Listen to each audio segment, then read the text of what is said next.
Friction के बारे में तो आप बहुत ही पहले से जान चुके होंगे। जो बेसिक कॉन्सेप्ट है फ्रिक्शन का वो प्रीवियस क्लास में भी आप गो थ्रू हो गए होंगे। लेकिन फ्रिक्शन का जो इम्पोर्टेंट टॉपिक्स है ना, फ्रिक्शन का टाइप क्या होते हैं, कितने टाइप के फ्रिक्शन है, क्या फ्रिक्शन को हम अवॉइड कर सकते हैं, फ्रिक्शन अगर नहीं रहे तो क्या होगा, ये सब सारे क्वेरियोसिटी आपके माइंड में आता होगा। ठीक है, तो सबसे पहला पॉइंट जो है, क्या फ्रिक्शन को हम ख़त्म कर सकते हैं? अगर इसको हम ख़त्म कर देंगे या फिनिश कर देंगे तो इससे क्या इम्पैक्ट होगा, राइट।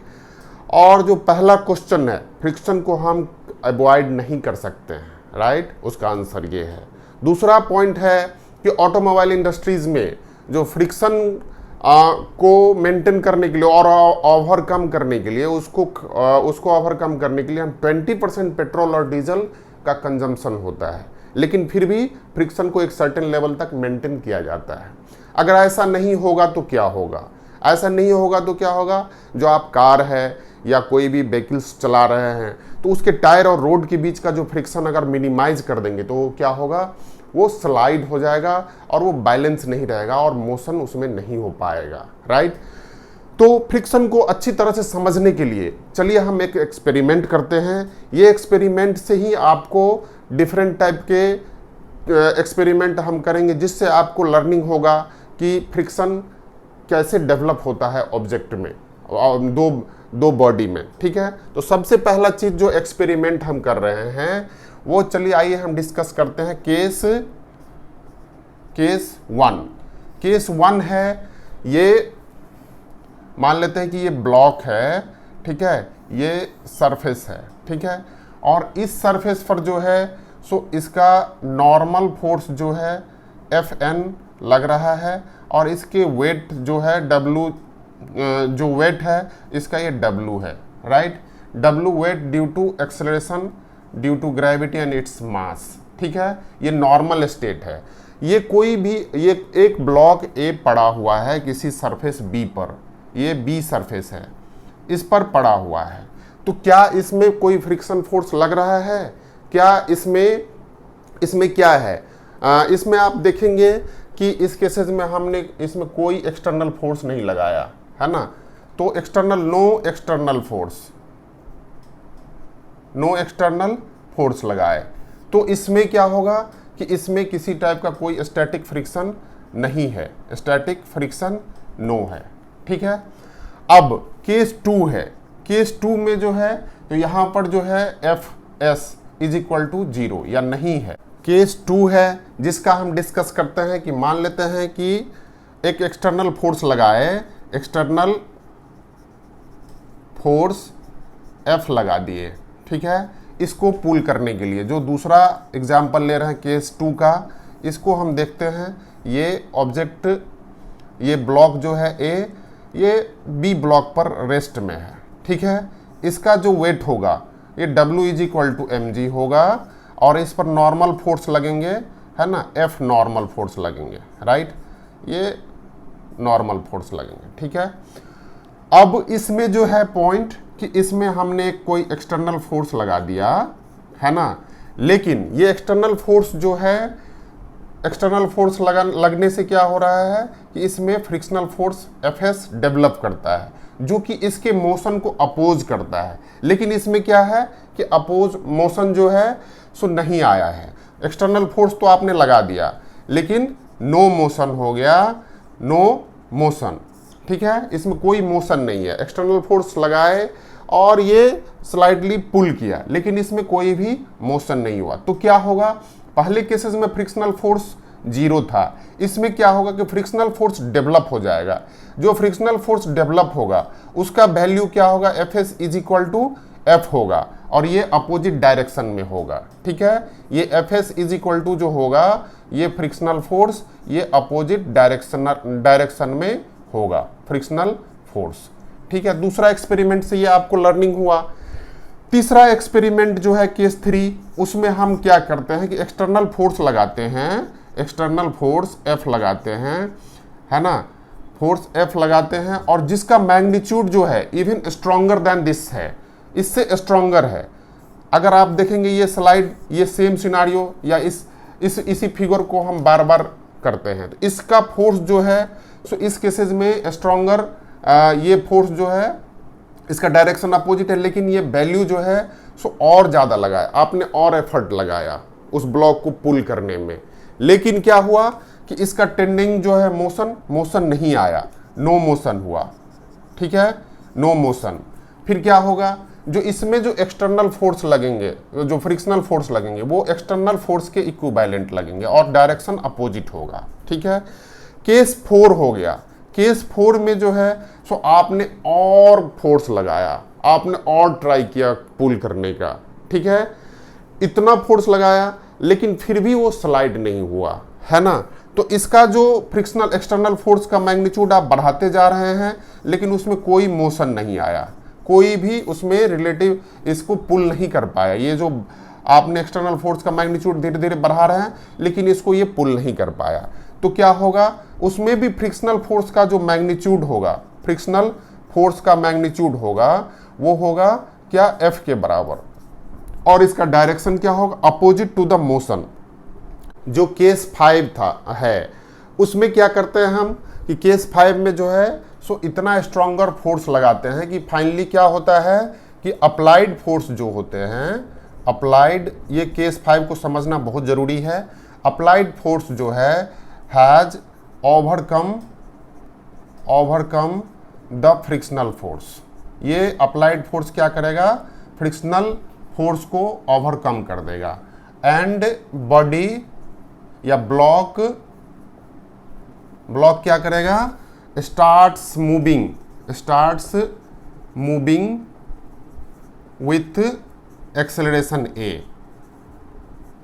अब आप इतना फोर्स लगा देंगे इस सेटिंग में, देखिए ये जो ब्लॉक है इसमें आपने इतना फोर्स लगा दिया, ये कांटेक्ट में है, ठीक है, यहाँ पर F फोर्स इतना लग गया कि ये क्या हो रहा है कि बॉडी A जो है या ब्लॉक A जो है सो स्टार्ट हो जाता है मूव करने विथ एक्सेलरेशन A से मूव करना स्टार्ट कर जाता है। तो इसके बीच में जो फोर्स लग रहा है, ये तो ये जो नॉर्मल फोर्स लग रहा है, इसका वेट के कारण जो फोर्स लग रहा है वो W हो गया mg, मान ली इसका m मास है, और इसके अपोजिट डायरेक्शन में Fn फोर्स लग रहा है, नॉर्मल फोर्स।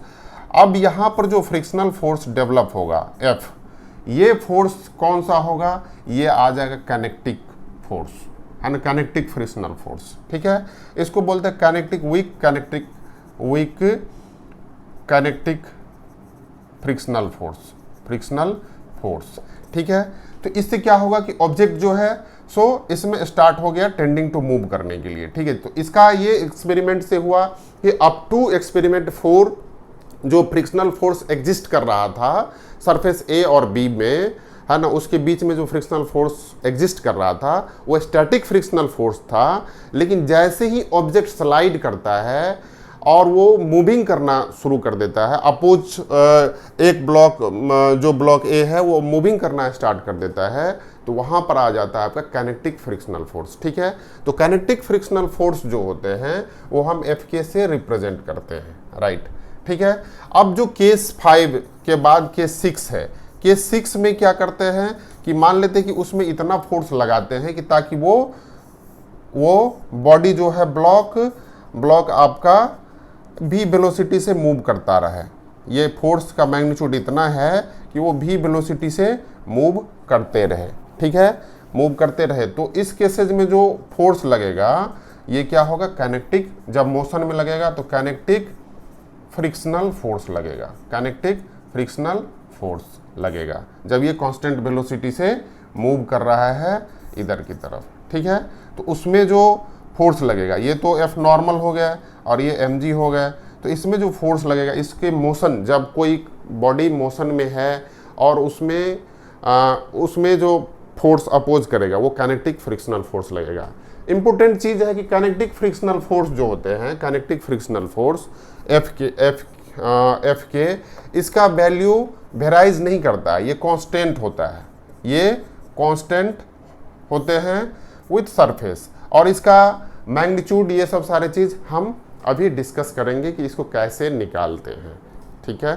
हमने जो डिस्कस किया एक्सपेरिमेंट उसको ग्राफिकल रिप्रेजेंट करते हैं, जिससे कि आपको क्लैरिटी और भी बढ़ जाएगी फ्रिक्शन को समझने में। ठीक है, तो चलिए आइए हम ये एक फिगर ड्रॉ करते हैं। तो इसका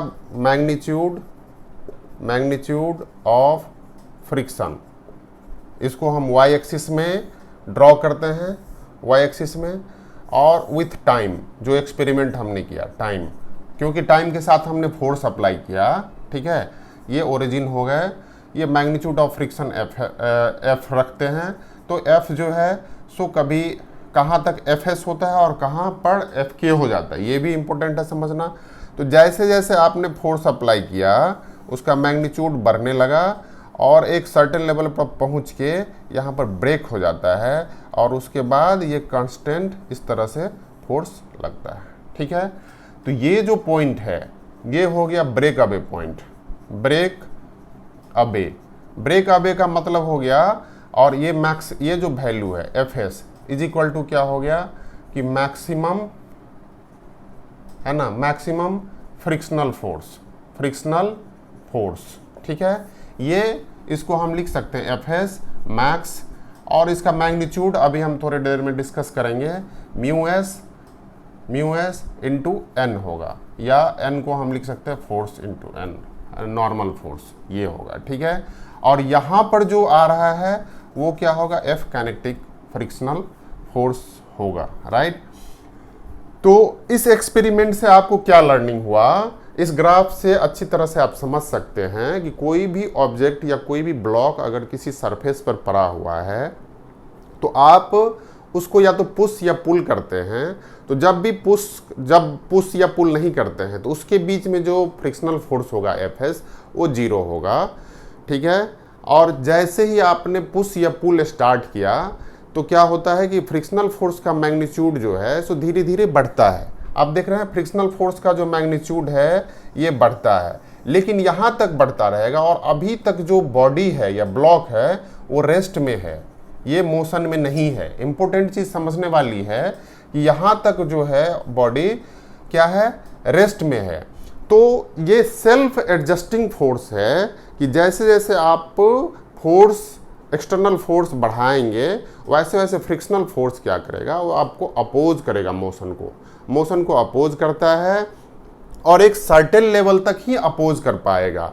ठीक है, जिसको या तो हम मैक्सिमम फ्रिक्शनल फोर्स बोलते हैं, मैक्सिमम स्टैटिक फ्रिक्शनल फोर्स, या लिमिटिंग फ्रिक्शनल फोर्स। उसके बाद भी अगर आपने फोर्स का मैग्नीट्यूड, एक्सटर्नल अप्लाइड फोर्स का मैग्नीट्यूड बढ़ा दिए तो क्या होगा, यहाँ से ये ब्रेक डाउन हो जाएगा, ब्रेक अवे हो जाएगा, और वो फर्दर आपको अपोज नहीं कर पाएगा। मतलब कि ये जो बॉडी है वो स्लाइड होना स्टार्ट हो जाएगा। लेकिन जब ये यूनिफॉर्म वेलोसिटी से ये स्लाइड होना स्टार्ट हो गया तो जब ये फ्रिक्शन यहाँ से जब मोस आता है पिक्चर में, उसको हम बोलते हैं काइनेटिक फ्रिक्शन। काइनेटिक फ्रिक्शन का आप देखेंगे मैग्नीट्यूड ये ऑलमोस्ट कांस्टेंट रहता है। ठीक है, तो ये जो है सरफेस पर डिपेंड करता है कि क्योंकि इसमें जो वैल्यू होता है आपका काइनेटिक फ्रिक्शन का म्यू के इंटू F9, तो ये जो कोफिशिएंट ऑफ काइनेटिक फ्रिक्शन है वो सरफेस के नेचर पर डिपेंड करता है, ना कि एक्सेलरेशन पर, ना कि अप्लाइड फोर्स पर। ये ऑलवेज सेम वैल्यू होता है जब ऑब्जेक्ट कोई ब्लॉक या कोई भी ऑब्जेक्ट मोशन में आ जाता है। ठीक है, तो चलिए आइए इसको हम ब्रीफली समझते हैं कि जैसे मैग्नीट्यूड ऑफ अप्लाइड फोर्स आपने इंक्रीज किया, मैग्नीट्यूड ऑफ अप्लाइड फोर्स को आप जैसे जैसे इंक्रीज करते हैं तो क्या होगा, इसका रिजल्ट क्या होगा कि magnitude of frictional force increases. जैसे magnitude of applied force increase करते हैं तो इसका रिजल्ट क्या होगा, ये भी इंक्रीज करेगा। जैसे जैसे आप magnitude of applied force increase करते जाएंगे वैसे वैसे एफएस जो है वो भी इंक्रीज करेगा। ये सेल्फ एडजस्टिंग है नेचर। ठीक है, आपने ये फोर्स इंक्रीज करते जा रहे हैं, एफएस भी इंक्रीज हो रहा है पैरेलली, जो स्टैटिक फ्रिक्शनल फोर्स है।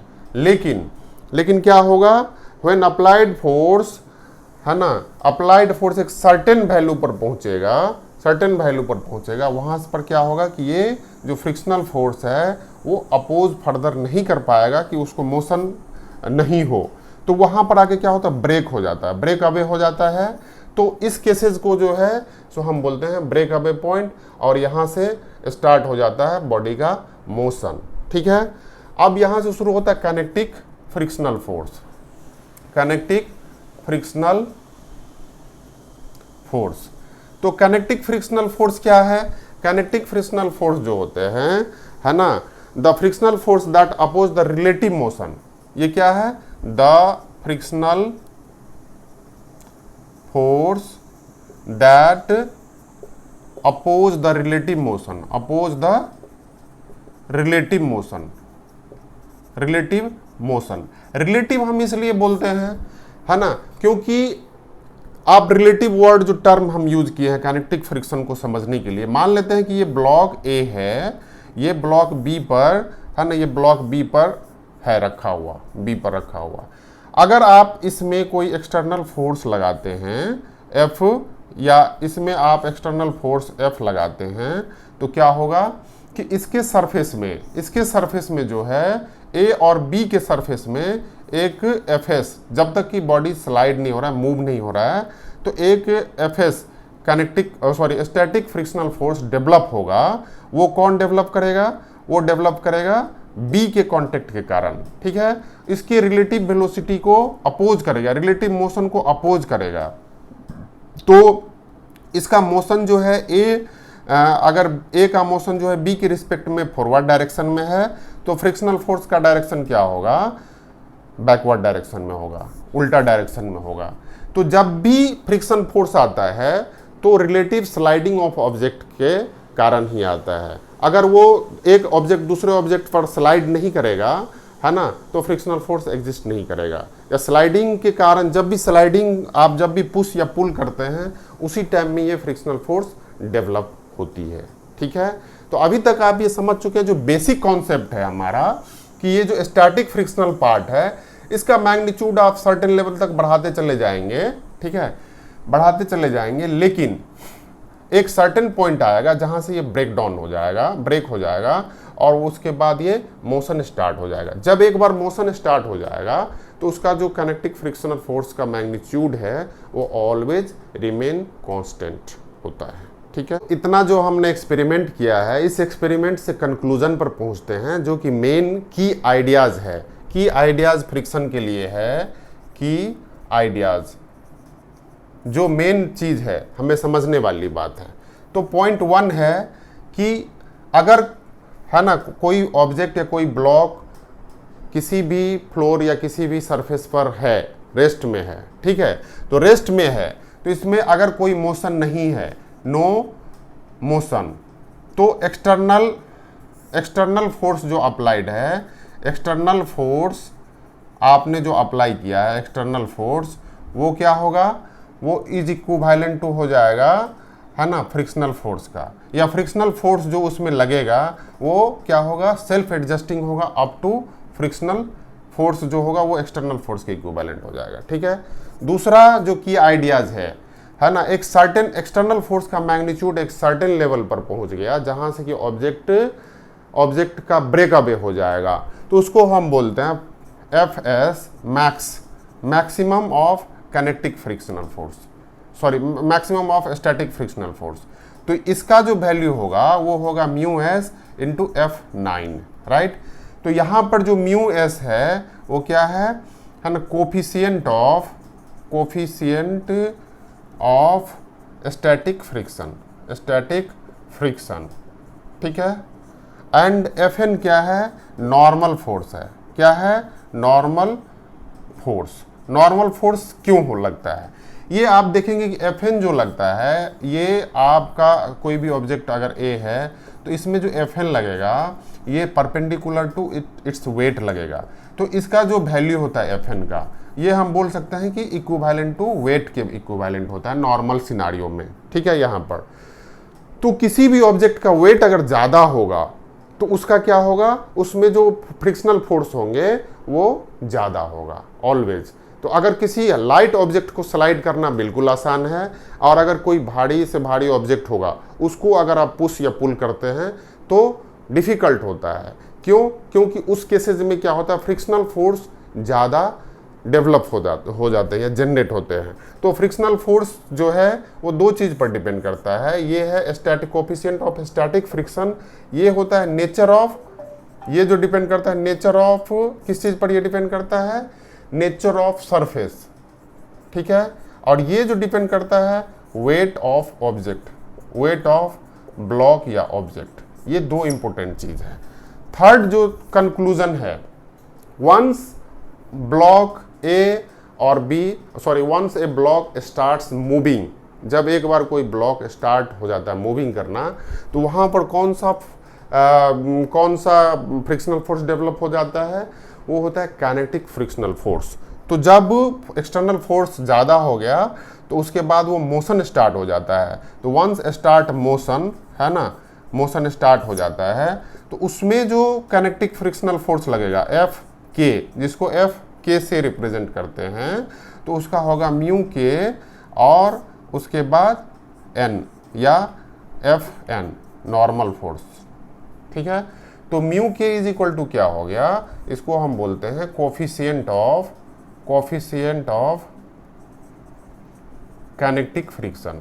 इसको क्या बोलेंगे, कोफिशिएंट ऑफ काइनेटिक फ्रिक्शन, ठीक है। और एफ एन क्या हो गया, ये नॉर्मल फोर्स हो गया, नॉर्मल फोर्स। तो एफ एन जो है always, normal force always depends on the weight of the body, ठीक है, बॉडी के वेट पर डिपेंड्स करता है। तो आपको अभी तक जो हम कंक्लूजन हुआ है फ्रिक्शनल फोर्स में, ये हमारे लिए समझना इम्पोर्टेंट हो गया कि जैसे कोई बॉडी या कोई भी जो हम कंक्लूजन करते हैं, कोई भी ऑब्जेक्ट किसी सरफेस पर, किसी सरफेस बी पर रखा हुआ है, तो उसमें आप धीरे धीरे, जैसे कि कोई अलमीरा रखा हुआ है और आप उसको ट्राई टू पुश करने का कोशिश करेंगे, तो जब वो रखा हुआ है उसमें कोई मोशन नहीं है, लेकिन जैसे जैसे आप अपना फोर्स, एक्सटर्नल फोर्स उसमें बढ़ाएंगे, फ्रिक्शनल फोर्स भी बढ़ेगा। जैसे जैसे आप अपना एक्सटर्नल फोर्स बढ़ाएंगे, फ्रिक्शनल फोर्स भी बढ़ेगा। एक पॉइंट आएगा जहां पर फ्रिक्शनल फोर्स जो है फर्दर बढ़ नहीं पाएगा, वहां पर जाके फिक्स हो गया। उससे ज़्यादा वो फ्रिक्शनल फोर्स बढ़ने का कैपेसिटी नहीं है, क्योंकि वो सरफेस का जो लिमिटिंग फैक्टर है वो इतना ही तक है। उसके बाद भी अगर आपने एक्सटर्नल फोर्स ज़्यादा मैग्नीट्यूड में अप्लाई किया तो क्या होगा, मोशन स्टार्ट हो जाएगा, ठीक है। और उसके बाद उस पॉइंट जहाँ से मोशन स्टार्ट होता है उसी को हम ब्रेक अवे पॉइंट बोलते हैं या लिमिटिंग फ्रिक्शनल फोर्स बोलते हैं। उस फ्रिक्शनल फोर्स का मैग्नीट्यूड को लिमिटिंग फ्रिक्शनल फोर्स बोलते हैं। और जैसे ही वो जैसे ही मोशन में चला गया कोई भी बॉडी, है ना, तो जो उसके सरफेस के बीच में जो फ्रिक्शनल फोर्स लगेगा वो काइनेटिक फ्रिक्शन होगा। तो इसमें बस तीन चार चीज़ मोटा मोटी आपको याद रखना है, लेकिन इसका प्रॉब्लम थोड़े कम्प्लेक्स होते हैं, है ना, क्योंकि आपको इसके बेसिक कॉन्सेप्ट पर डिपेंड है कि कब फ्रिक्शनल स्टैटिक होगा, कब काइनेटिक होगा, स्टैटिक फ्रिक्शनल किस पॉइंट्स में लगते हैं, काइनेटिक फ्रिक्शनल किस पॉइंट में लगते हैं। और ऑलवेज ये कॉन्टेक्ट फोर्स है, ये चीज़ समझने वाली बात है कि ये फोर्स जो है ऑलवेज कॉन्टेक्ट फोर्स है, तो ऑलवेज अपोज करता है रिलेटिव मोशन को, ठीक है। जैसे आपने पुश करना शुरू किया, आपके तरफ वो फोर्स, फ्रिक्शनल फोर्स स्टार्ट हो जाएगा मूव करना, तो आप देखेंगे कि फोर्स लगा रहे हैं वो स्लाइड नहीं हो रहा है। एक सर्टेन लेवल तक आप फोर्स लगाए, स्लाइड नहीं हुआ। 2-4 लेबर को बुला लीजिए, 10 लेबर को बुला लीजिए, मान लेते 8 लेबर तक जो है सो एक अलमीरा इतनी भारी है कि आप उसको पुश कर रहे हैं, वो मूव नहीं हो रहा है, उसमें मूव नहीं हो रहा है। तो इसका क्या मतलब हुआ, उसको अपोज कौन कर रहा है, उसको अपोज कर रहा है फ्रिक्शनल फोर्स। जो पैरेलल फोर्स आप लगा रहे हैं उसके पैरेलल का अपोजिट फोर्स कौन है, फ्रिक्शनल फोर्स। और इतने लेबर का जरूरत क्यों पड़ा, क्योंकि अलमीरा का वेट ज़्यादा है, वेट से डायरेक्टली प्रोपोर्शनल टू, है ना, फ्रिक्शनल फोर्स होते हैं, है ना। जितना वेट कोई ऑब्जेक्ट का रहेगा उतना फ्रिक्शनल फोर्स डेवलप होगा, अगर वेट कम होगा तो फ्रिक्शनल फोर्स कम हो जाएगा। तो आप स्मॉल अमाउंट ऑफ फोर्स में उसको मूव करा सकते हैं जो ऑब्जेक्ट रेस्ट में है, ठीक है। तो ये चीज़ इंपॉर्टेंट है समझना कि जितना वेट ज़्यादा होगा उसी अनुसार से उसमें फ्रिक्शनल फोर्स डेवलप होगा। और ऑफ कोर्स सरफेस पर तो डिपेंड होता ही है। तो सरफेस का नेचर के लिए हम क्या करते हैं, उसमें कोफिशिएंट ऑफ स्टैटिक फ्रिक्शन लेते हैं। जब ऑब्जेक्ट टेंडिंग टू स्लाइड है या up to tending to slide है तो उसको हम कोफिशिएंट ऑफ स्टैटिक फ्रिक्शन लेते हैं। लेकिन जब एक बार वो स्लाइड होना शुरू हो जाता है, जब स्लाइड होना शुरू हो जाता है तो उस केसेज में जो अपोजिंग फोर्स आता है और उस केसेज में जो कोफिशिएंट होते हैं वो होते हैं कोफिशिएंट ऑफ काइनेटिक फ्रिक्शन। ठीक है, तो होपफुली आपको ये सारे कॉन्सेप्ट क्लियर हो गए होंगे। तो अब जो नेक्स्ट वीडियो में हम डिस्कस करेंगे वो एच.सी. वर्मा का एक्सरसाइज पर हम फोकस करेंगे। ठीक है, तो अभी तक आपको अगर कुछ भी कॉन्सेप्ट में दिक्कत हो तो you can comment me. Thank you for this.